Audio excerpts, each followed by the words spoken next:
Yung hapon sa tanan. Ang atong ebanghelyo, mga igsoon, gisugdan ni Kristo sa mga pulong, ayaw kamo kahadlok. Do not be afraid. Og tuod, mihatag siya mga rason nganong dili taangay nga mahadlok. Ang una, may igsoon, maingon siya, ayaw kamo kahadlok sa mga tao. Number one, walay tinaguan nga dili mahibaw-an o walay sekreto nga dili mabutyag. Ang pasabot ani maigsoon, truth will eventually prevail. Kung dili man dinhi sa kalibutan maigsoon, sa sunod na pod nga kalibutan, wala gi matago atubangan sa Ginoo. Everything will be revealed. Nothing is hidden. There is no secret activity before God. Manilakton pagkasulti maigsoon, no? Ang tanan mabutyag, tanan madayag, o ang tanan nahibaw-an sa Ginoo mga igsoon. Huwag itay matago. Klaro kayong CCTV sa Ginoo. Bisag ikaw ray nasayod, pero ang Ginoo nakahibaw sa imong gibuhat. Muna, laktod pagkasulti, wala gyud matago sa Ginoo. Makapangilad man ta aning kalibutana, but not with God. So muna mga igsoon, ayaw kahadlok to be on the side of truth.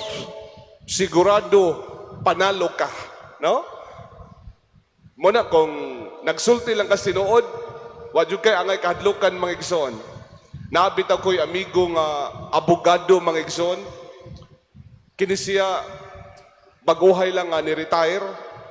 Ingon siya nga dihay mga higayon nga mga clients nga moduol niya mangayo og tambag, mangayog advice.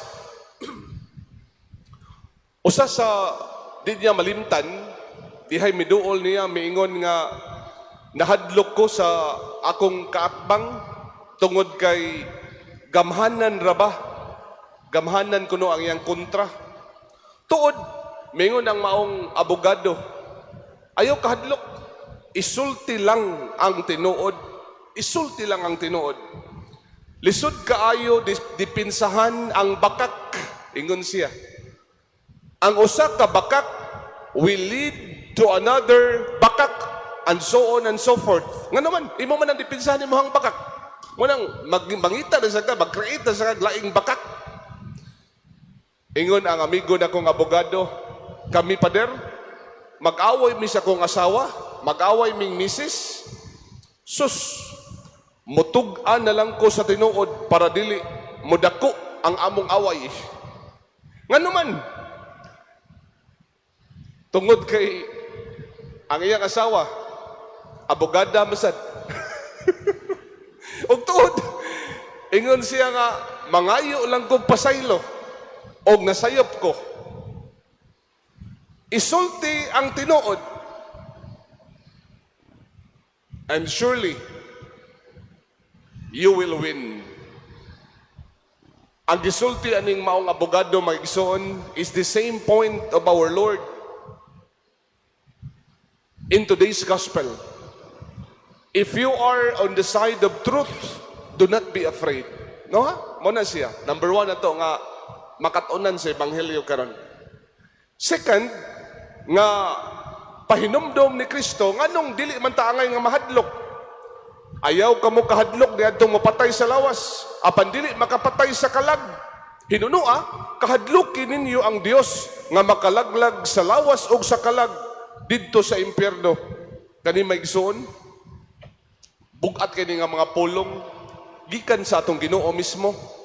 Kung nagiskuta og kamatuoran maigsoon, ayaw kahadlok pagsulti sa kamatuoran, pagsulti sa tinuod, bisan pag dunay mga tao nga dili malipay.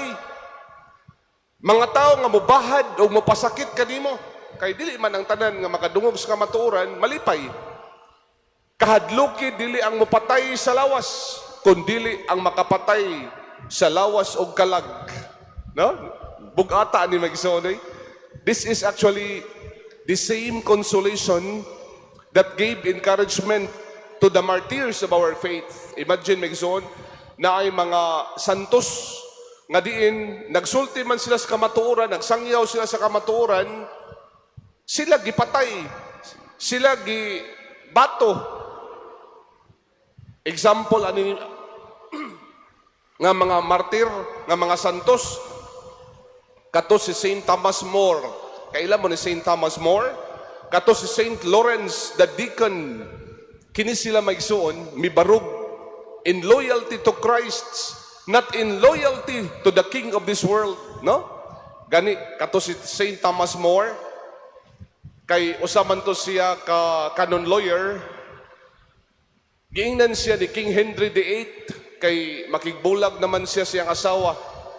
Unya makigminyo siya sa laing babayi, no? Ni Anne Boleyn. Tuod maigsuon, mingon si Saint Thomas More, mahal nga hari, dili na mahimo ang imuhang gipangayo.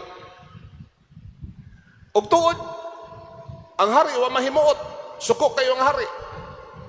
To the point nga giingnan siya, kung di na nimo buhaton, I will persecute you. And Saint Thomas More was beheaded tungod kay wa siya mosugot sa hangyo sa hari nga ipaanal ang iyang kasal. Apanindot kayo ang gibarugan ni Saint Thomas More, mga igsoon. Dili na ko ibaligya ang akong kalag aron lang kahimutan sa hari aning kalibutana. Bahala nagdi ka mahimuot nako, mahal nga hari. Importante gikahimutan ko sa Ginoo. Nilngiga mga igsoon sa kini bang pagbarug sa kamatuoran ba? Dili sayon ha. Daghang mga martir, mga igsoon, nahimong martir. Tungod kay they are on the side of truth. Nya karon ra ba uso kayong fake news sa atong panahon? Nya ikaw ang imong gibarugan ang di tinuod. Hala, di ka mauwaw sa Ginoo. Mao na maigsuon. Gali kato si Saint Lawrence the Deacon. Mausab to. Si Saint Lawrence nagsangyaw sa pulong sa Dios. Nagsangyaw sa kamatuoran. Si Kristo tinuod nga nabanhaw. Suko kayo ang mga naminaw maigsoon. Og tuod siya ilang gibato, ilang gilitson. Imagine ka gilitson. Ang tao gilitson. Ang ato dinhi baboy may litsonon. Si Saint Lawrence the Deacon gilitson. Literally gilitson. Unya niingon si Saint Lawrence samtang gilitson siya. Oy, baliha ko ninyo kay napaig na ko. Napaig na kanu yung pikaskilid. Ligas ha? These people are happy nga nibarog sila sa kamatuoran. Bisan pa o they are undergoing persecution. So amazing mga igsuon, no? Ang ilang gihuna-huna dili reward aning kalibutan na. Magunsa man makuha nimo ang tanang bahandi aning kalibutan na, pero sa katapusan mapildi ang imong kalag. Muna nga kahadluki dili lang ang mopatay sa lawas, kun dili kahadluki kadtong mopatay sa lawas ug sa kalag, no? Nga makalaglag kanimo padung sa impierno.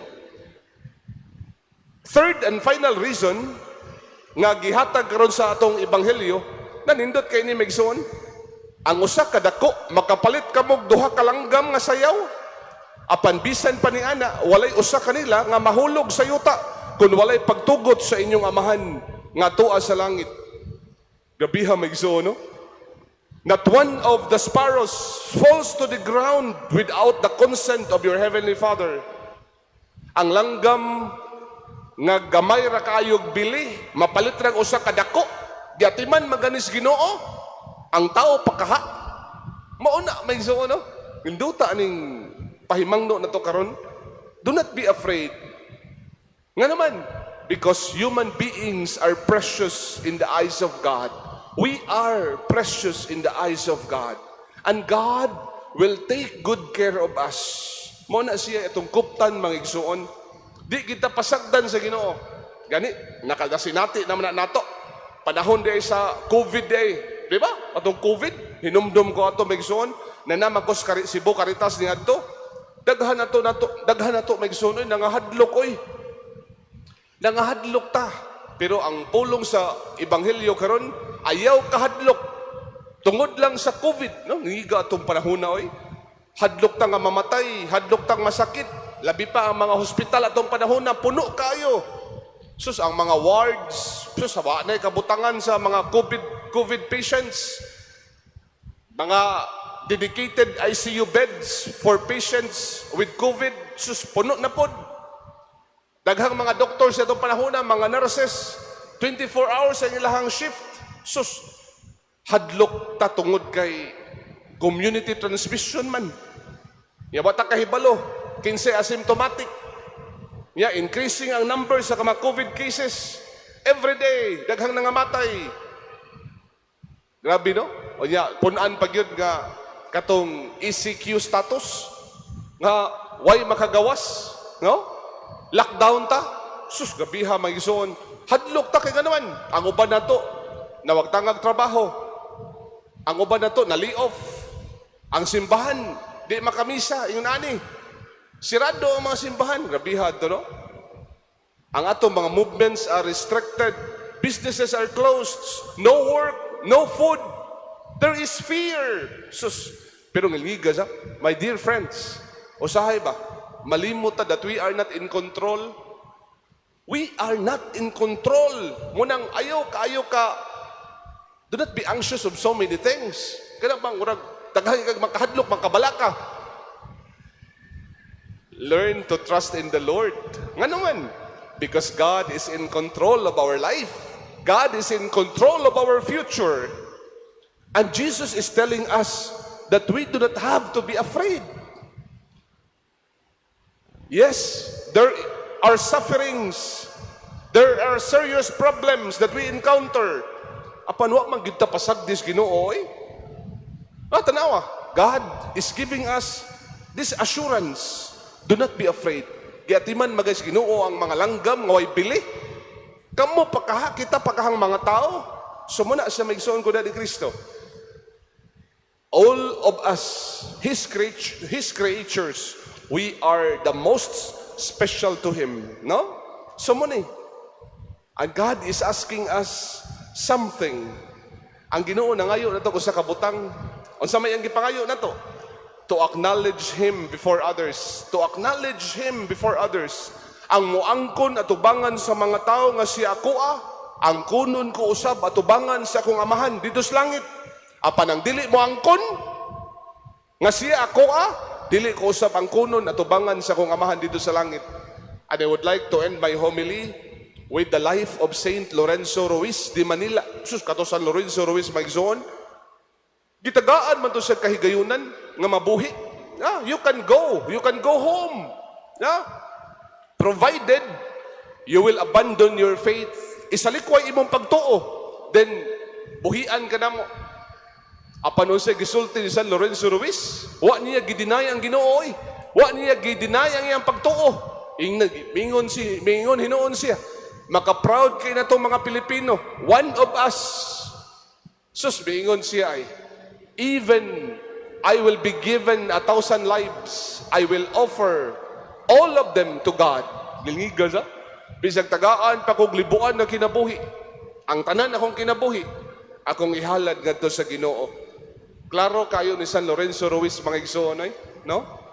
Nga dinhi sa kalibutan, ang importante para niya nga mahimuot ang Ginoo. So na, mobarog ganitas ka matuoran na yung mga taong dili malipay nato. Bisan ang atong sakop sa atong pamilya, bisan suod atong mga higala. But when we are on the side of truth, we are also on the side of Jesus. Amen.